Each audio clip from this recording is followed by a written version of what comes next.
The moment we realized the ice was not empty came too late for caution. The sonar operator stopped speaking mid-sentence, his voice dissolving into static as the screen before him filled with a shape that should not have existed. Beneath the frozen sea, far below the pressure depth of any known vessel, something vast moved with deliberate slowness. It did not glide like a whale or drift like a geological formation. It adjusted. It corrected its course. It followed us. The Arctic night pressed against the hull, a darkness so complete it felt solid. Above us, kilometers of ice locked the ocean in silence. Below, the abyss waited. Our research platform had been deployed to study tectonic microshifts beneath the polar shelf, a mission wrapped in routine and funded by institutions that preferred numbers over questions. No one on board expected discovery, certainly not this. At first, the silhouette appeared as interference, a shadow bleeding into the sonar grid, stretching beyond the boundaries of the display. The technician recalibrated, cursed under his breath, and ran the scan again. The shape returned, sharper this time, immense, continuous. Not a cluster, not debris. One uninterrupted mass. As the platform advanced, the shape advanced with us. Distance markers shifted. Whatever it was, it maintained a constant separation, neither closing nor falling behind. When we altered speed, it altered speed. When we changed heading by a few degrees, the silhouette mirrored the movement with unsettling precision. There was a moment of silence on the bridge, the kind that settles when instinct speaks louder than logic. Eyes met. No one smiled. No one laughed it off. The Arctic has a way of stripping arrogance from scientists. Out here, the environment does not care what humanity believes it understands. The first theory was mechanical. An unregistered submarine, perhaps experimental, perhaps foreign. But the depth was wrong. No known propulsion system could survive there. No engine could move that silently. And no machine would cast a shadow that large without breaking the laws of displacement we relied on to survive underwater. The second theory was biological. That idea died quickly. The mass exceeded the largest blue whale by an impossible margin. Its outline lacked fins, tails, or any recognizable anatomy. It was not shaped by evolution as we knew it. It was shaped by something else, something patient. As we continued forward, the temperature sensors began to fluctuate, not drastically, just enough to register. Pockets of warmer water appeared around the silhouette, like breath in cold air. The sea itself seemed to react to its presence, currents bending subtly, as if avoiding direct contact. Halfway through the transit, something changed. The silhouette rose. It did not breach. It did not rush upward. It ascended slowly, deliberately, until it hovered directly beneath the thickest ice above us. The sonar image expanded, filling nearly the entire screen. Its upper boundary pressed close to the underside of the frozen ceiling, while its lower edge disappeared into depths we could not measure. That was when we realized it was not following the platform. It was tracking us. Every time a crew member crossed the deck, the shadow shifted slightly. When multiple people moved at once, subtle ripples appeared along its outline, like a surface responding to stimuli. We tested it. One engineer walked alone from stern to bow. The silhouette adjusted. Another stood perfectly still. The corresponding movement ceased. The thing beneath the ice was mapping human motion. If you are listening to this now, take a moment to think about where you are. Are you alone or surrounded by others? And from where are you watching this? The implications settled slowly, like frost creeping across glass. Whatever this entity was, it distinguished between us and the machine we occupied. It did not care about steel or circuitry. It cared about biological presence. About us. Fear did not arrive all at once. It seeped in through routine, through the quiet tapping of instruments, through the realization that we were no longer observers, but variables in an experiment not of our design. Command suggested retreat. The engines reversed, and the platform began its slow withdrawal through the frozen corridor. For a brief, foolish moment, relief flickered. Then the silhouette matched our retreat. Not mirrored, not delayed, anticipated. Before our heading fully shifted, the mass beneath us adjusted first, as if it already knew where we would go. The sonar operator whispered that the shape was no longer just following. It was positioning itself, directly beneath the central habitation ring. The ice above groaned, a low, distant sound like a sleeping giant turning in its rest. Pressure readings climbed, not from the ice, but from below. The water between us and the silhouette compressed, dense with unseen force. Someone suggested cutting all internal movement. We complied. Lights dimmed. People froze where they stood. For several seconds, that felt like hours. Nothing happened. Then the silhouette stilled completely. No drift. No adjustment. Perfect alignment. It was waiting. This is the moment where I need you to do something simple. If you are drawn to stories that explore what humanity was never meant to encounter, consider subscribing now. Down here, unseen things move with purpose, and this is only the beginning. Gradually, movement resumed inside the platform, one person at a time. Each step triggered a response below, not aggressive, not curious, analytical. We were being studied. The realization carved a deeper fear than any threat display could have. Predators announced themselves. This thing did not. It conserved energy. It gathered data. And it existed beneath an ice sheet that had not fully melted in tens of thousands of years, which meant it had been there long before us. As the platform finally cleared the densest ice zone, the silhouette began to descend. Slowly, reluctantly, like something retreating not out of fear but out of patience. The sonar signal degraded as it sank, its outline dissolving into the abyss from which it came. No pursuit followed, no farewell, just absence. By the time we reached open water, no one spoke of what we had seen. Reports were sanitized, data was flagged, funding was quietly rerouted. Officially, the anomaly was attributed to sensor malfunction amplified by polar conditions. Unofficially, every person on board knew the truth. Something immense dwells beneath the frozen sea. It recognizes us not as masters of technology, but as patterns of movement, as signals, and the ice above it is thinning. If this story has held you so far, stay with me, subscribe, and prepare to descend deeper. Because what we encountered beneath the ice was not alone, and it was not the first to watch us. The days that followed were heavier than the descent itself. Back on land, surrounded by concrete, heated air, and the illusion of safety, the memory of the frozen sea did not fade. It sharpened. Sleep became fragmented, filled with impressions rather than dreams. Vast pressure, slow intelligence, movement without urgency. Every member of the expedition carried the same quiet weight, though none of us spoke of it openly. Silence was not enforced, it was instinctive. The official debrief was clinical. Charts, numbers, explanations that collapsed under their own contradictions. Sonar artifacts caused by layered ice density. Thermal anomalies produced by subglacial vents. Human pattern recognition overreacting to noise. Each sentence sounded reasonable in isolation. Together, they felt hollow. Like a story told to cover something older and more dangerous than ignorance. What troubled me most was not the size of the silhouette, nor its impossible depth. It was the precision, the intentionality. Whatever moved beneath us understood separation. It distinguished between metal and flesh, between structure and life. That required more than instinct. It required awareness shaped over time. Weeks passed, then months. The Arctic mission faded from public memory, replaced by louder disasters and brighter headlines. But behind closed doors, the data did not disappear. It was transferred, copied, buried beneath layers of classification. I know because I was asked to review it again. This time not as a field specialist, but as a consultant. That was when I noticed what we had missed.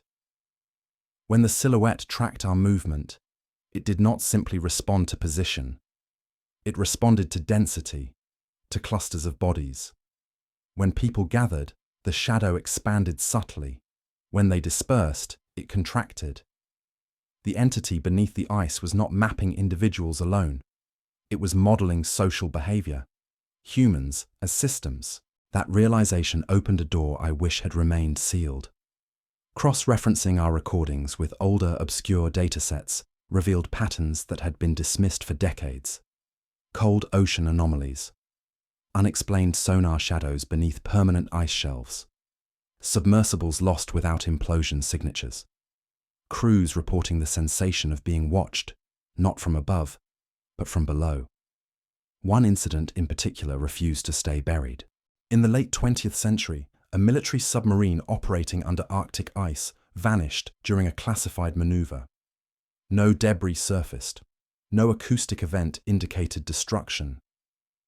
The final transmission described massive obstruction beneath ice ceiling, moving against current. The report was sealed, labeled navigational error, but the coordinates matched our encounter zone within a margin too precise to ignore. The silhouette had not appeared for the first time when we arrived. It had been there, waiting, observing the same corridors of human intrusion for generations, each visit teaching it more. What kind of intelligence develops in total darkness, under crushing pressure, sealed beneath kilometers of ice? Not one shaped by speed or aggression, one shaped by patience. As I continued analyzing the data, something else emerged. A rhythm.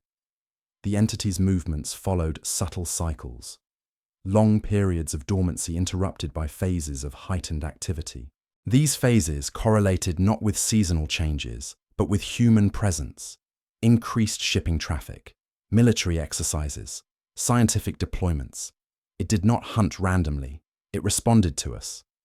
That understanding reframed the encounter entirely. We were not explorers stumbling upon a hidden giant. We were signals triggering a response in something that had learned to recognize our patterns over time. And if it could recognize patterns, it could predict them. During a follow-up simulation, we recreated our platform's movement digitally and overlaid the silhouette's adjustments. The result was unsettling. In several instances, the entity repositioned itself before our simulated course corrections occurred, not reacting, anticipating. It was not watching us move, it was expecting where we would move next. The implications extended far beyond the Arctic. If such a being existed beneath the ice, adapted to pressure, darkness and timescales alien to us, then the frozen sea was not a barrier. It was a shield, one that was thinning faster every year. Melting ice did not threaten the entity. It threatened us by removing the distance between us. I began to ask questions that no one wanted answered. What if this intelligence was not singular? What if it was part of a system, distributed across the deep, communicating through means we could not detect? The ocean covers most of this planet. We have mapped only a fraction of it in detail. Beneath the coldest, most inaccessible regions, evolution would have taken paths untouched by sunlight or surface life, paths where time moves differently. The more I considered it, the more the encounter felt less like a chance discovery and more like a controlled interaction. The entity did not approach aggressively. It did not retreat in fear. It positioned itself where it could observe us most efficiently, tested variables, gathered data, then disengaged once sufficient information was obtained, like a scientist ending an experiment. There was one final detail in the recordings that still disturbs me. At the very end of the encounter, as the silhouette descended into the abyss, the sonar briefly captured a secondary mass, far below the first, larger, stationary, so deep it barely registered. At the time, it was dismissed as background noise. Now, I am not so certain. What if the silhouette was not the primary intelligence? What if it was an extension, a sensor, a limb? Something immense does not need to move quickly. It only needs to move deliberately. If you are still here, still listening, understand this. The frozen sea has never been empty. It has only been quiet. And quiet does not mean lifeless. It means waiting. The Arctic is opening. Human presence is increasing. and whatever learned to track us beneath the ice has had a very long time to prepare. The third revelation did not come through breakthroughs, recordings, or sudden discoveries. It arrived through a slow, suffocating accumulation of absence, the kind of silence that grows heavy enough to distort thought. Months had passed since our departure from the Arctic corridor, yet the memory of the immense silhouette beneath the frozen sea refused to loosen its grip. The world continued with its usual noise, but beneath the surface of that noise was a void. No official research revisited our findings. No journalists probed the data leaks. No departments requested interviews or follow-ups. It was as if the encounter had been swallowed whole by the same darkness that birthed it. And that void, that deliberate vacuum, was far more disturbing than any attempt at explanation. When institutions go quiet, it is rarely ignorance, it is containment. I was eventually summoned, not through formal channels, but through a private courier, the kind used when someone wants to erase the possibility of digital traces. The instructions led me to an unmarked facility in a region where the sun stayed low even in summer. Inside, I joined a circle of researchers whose eyes carried the same weight I felt in my bones. They had all seen something. Not the same thing we had encountered beneath the Arctic shelf, but something adjacent, something resonant. We learned quickly that our mission was not isolated, not unprecedented, and not misunderstood. It had been catalogued, compared and placed among dozens of similar anomalies, some decades old, others predating modern sonar entirely. The project we entered had no fixed name. Its designation shifted monthly, a tactic to confuse documentation trails. Its purpose, however, remained constant: to determine whether a non-human, non-surface intelligence had developed beneath the planet's deepest and coldest boundaries, and whether that intelligence had begun to take interest in us. The answer, according to the people in that room, was no longer a hypothesis. It was an inevitability. Data poured in from both poles, sonar readings of shapes that were too large and too cohesive to be ice shelves, disturbances in undersea cable networks, not from currents or anchors, but from steady, calculated tension placed at intervals matching migratory patterns we hadn't recognized as migratory until now. Glacial tremors, with signatures inconsistent with tectonics, as though something beneath the ice shifted, not in response to the Earth, but independently, with purpose. None of it was definitive on its own, but together, the pieces formed a pattern, both familiar and devastating. The silhouette we had encountered was not singular. It was representative. The deeper we descended into the classified archives, the more obvious it became that these entities, whatever shape they truly occupied, had been interacting with human activity far longer than any of us understood. Not visibly, not forcefully, but in ways that reflected not hostility, but observation. They watched, they learned, they adapted. One of the earliest records came from mid-century military logs, recounting the mysterious disappearance of a submarine beneath the Arctic cap. Official explanations referenced mechanical failure. Unofficial logs mentioned something else: an obstruction beneath the ice shelf that moved counter to current and depth expectations, a shape so large it distorted navigation systems before the vessel vanished without implosion or debris.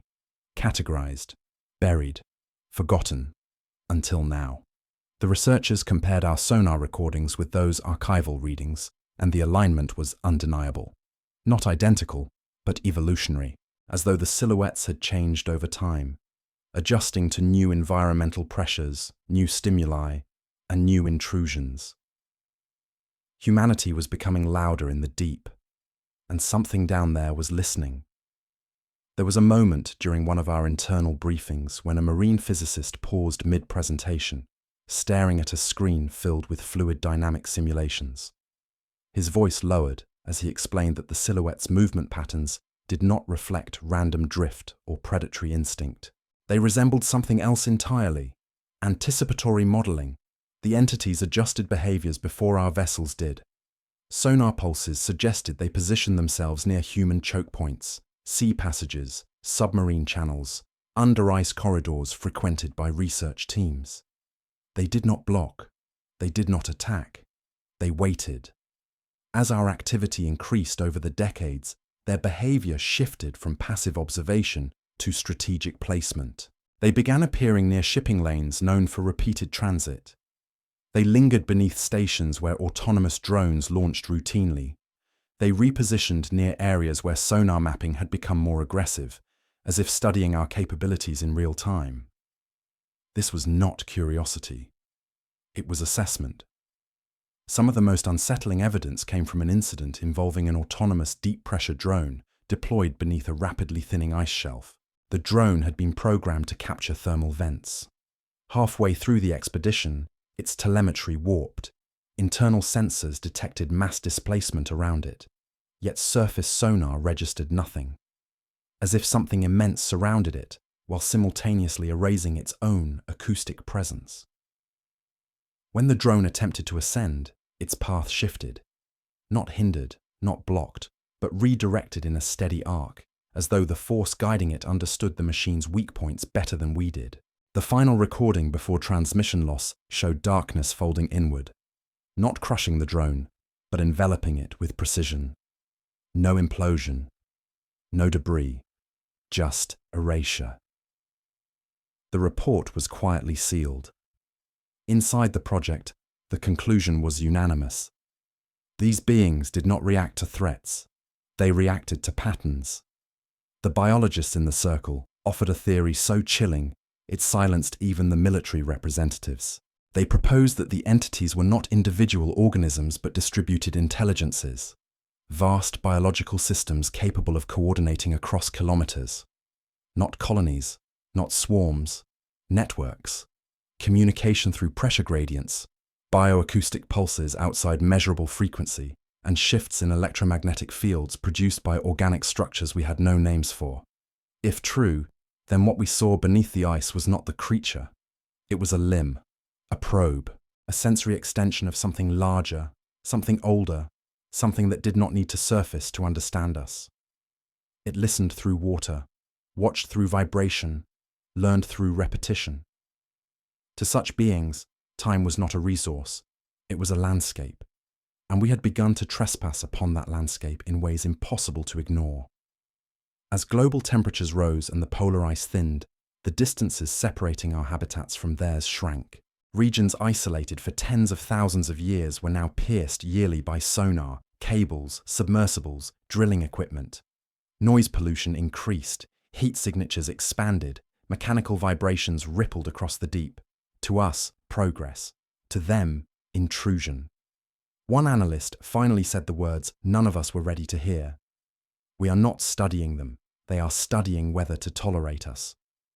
A simple sentence, but it hollowed the room. Because tolerance implies thresholds. Thresholds once crossed, change everything. One detail of the Arctic encounter returned to me then. Something the others had overlooked. At the very end of the sonar log, as our silhouette descended into darkness, a second mass appeared far below it.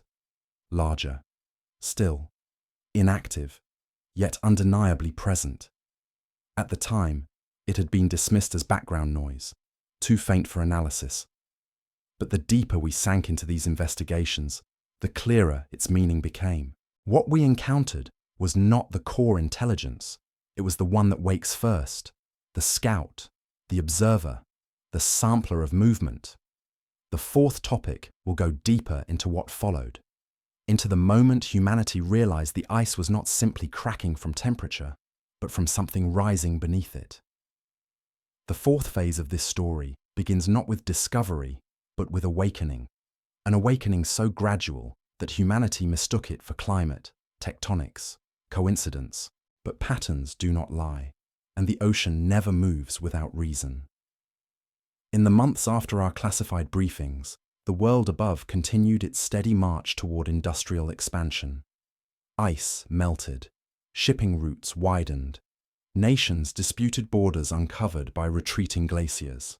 Scientists celebrated new access to long-hidden seabeds, but beneath those celebrations was a truth no one spoke aloud. The frozen barrier that had concealed an ancient intelligence for millennia was thinning, cracking, dissolving into pathways, and the beings below no longer waited in darkness. They rose. It began with tremors, small ones at first, then increasingly rhythmic, too patterned to be seismic.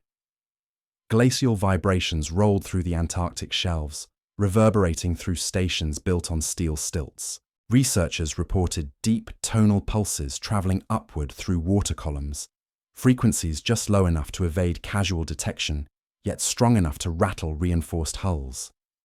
These pulses were spaced evenly, deliberately, like signals sent in intervals. We cross-referenced the timing with human activity. A pattern emerged so specific it chilled every analyst involved. The pulses coincided with our most invasive expeditions: drilling, submersible launches, under-ice cable installations, each pulse stronger than the last.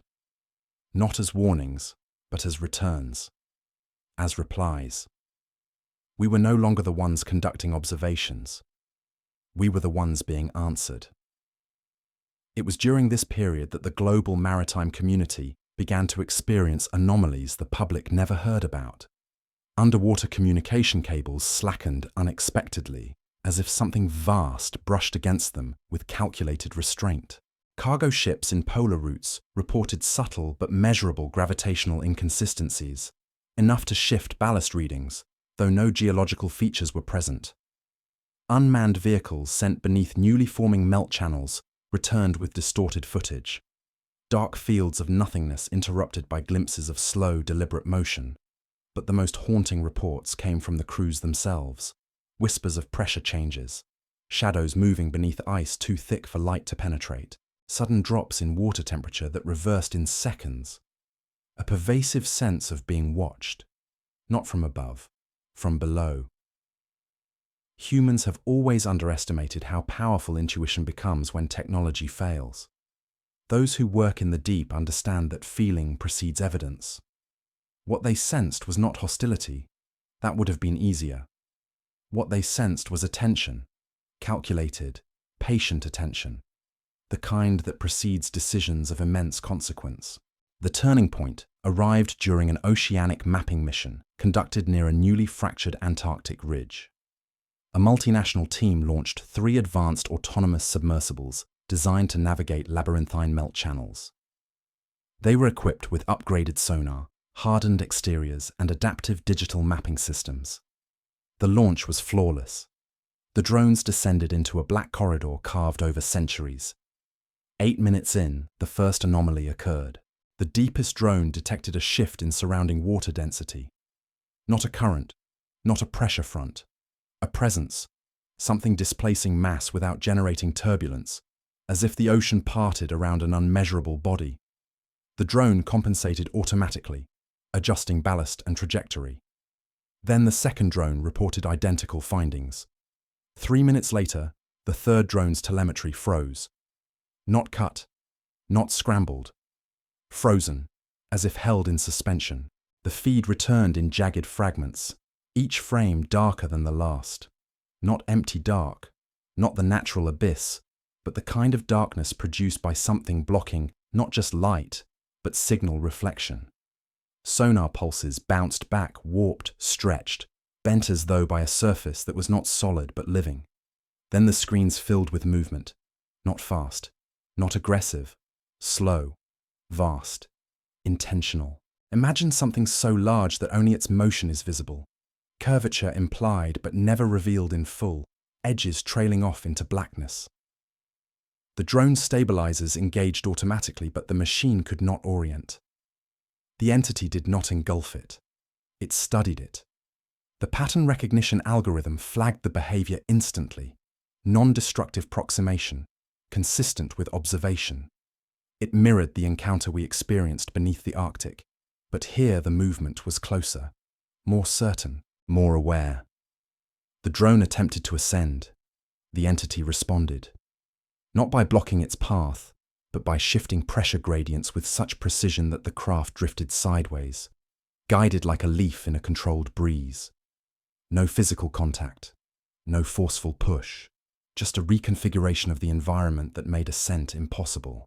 The feed captured one last frame, a curvature so immense it resembled a horizon, bending gently, rippling with faint bioluminescent patterns that pulsed in rhythm with the drone's own sonar. It was responding to us with our own signals. Then everything went black. The official report attributed the loss to structural ice collapse, though every person who saw the footage knew no collapse moves with intention. No collapse waits. No collapse adjusts. Within weeks, world governments quietly restricted activity in key polar corridors. Disguised as environmental protections, these restrictions aimed to reduce encounters. But the retreat came too late. The entities had already begun to anticipate where humans would be. Predictive models indicated that their movements aligned with not just past presence, but future projections, shipping expansions, drilling zones, new passages expected to open by the next decade. They had mapped not our world, but our intentions. And something else emerged. A recurring detail noted by multiple expeditions across both hemispheres.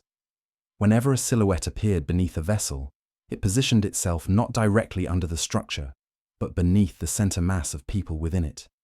That same behavior we observed in the Arctic now occurred globally. The entities did not track vehicles. They tracked living clusters, human density, human life. We were not being analyzed as surface creatures, but as coordinated organisms, patterns of motion, patterns of gathering, patterns of decision. It was no longer merely observation, it was evaluation. The final piece of evidence came from a seismic lab monitoring deep ocean tremors. Over a period of 6 weeks, new readings appeared, pulses spaced at intervals too uniform for natural processes. Low-frequency waves that traveled great distances with minimal dissipation.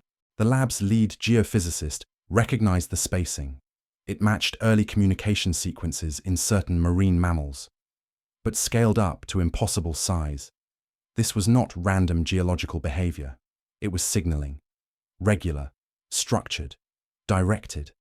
And the most disturbing part, the pulses aligned with human seasonal traffic flows, timed to moments when our presence in polar regions reached its peak. The beings beneath the frozen sea were no longer dormant, no longer isolated, no longer content to observe from below. They were calling to one another, coordinating, preparing. What humanity once mistook for myth or abyssal emptiness was awakening into something vast enough to reshape our place on this planet. And now, as the ice thins and the deep rises to meet us, the line between surface and abyss becomes less a boundary and more an invitation. An invitation we may not survive. If you have followed this descent into the frozen darkness, if you have felt the weight of what stirs beneath the melting seas, then let your voice echo here. Like this story, subscribe to this channel, and leave your comment below so the narrative continues to rise, just as the ancient watchers beneath the ice are rising toward us. Before the surface breaks, before the silence ends, before the deep decides.